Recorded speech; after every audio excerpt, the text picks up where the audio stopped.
Hello, Barb. Good to see you today. It's good to be here. Thank you. Yeah. Thanks for having me. Thank you.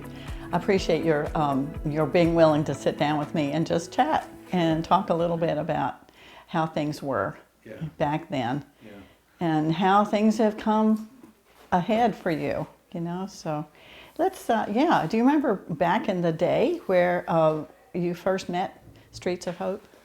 A friend of mine gave me some papers on being homeless.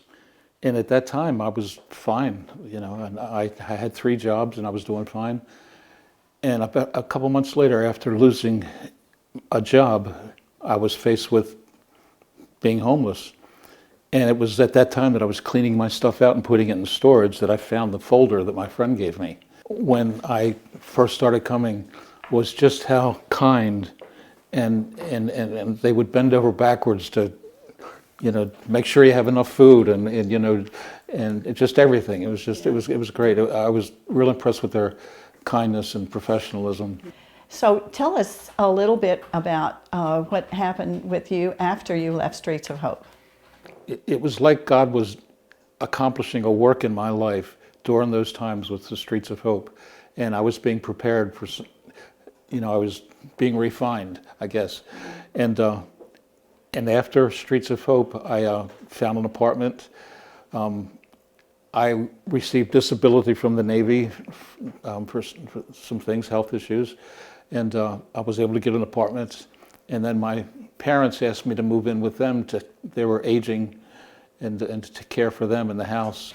And now you're helping with with your guitar lessons, offering guitar lessons. That's to another people. thing. It's not just that God brought me to a point where I'm comfortable, somewhat comfortable, but now I'm in a point where I can reach out and help other people.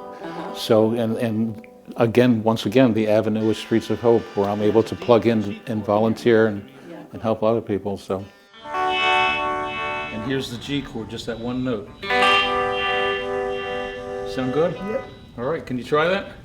Well, it's nice to give guys a goal, maybe a short-term goal and maybe a long-term goal, where they can have a hope that they're going to be doing something creative and that they can apply themselves to something and see it prosper and see, you know, and be creative with something. You know, it's part of, you know, living in hope.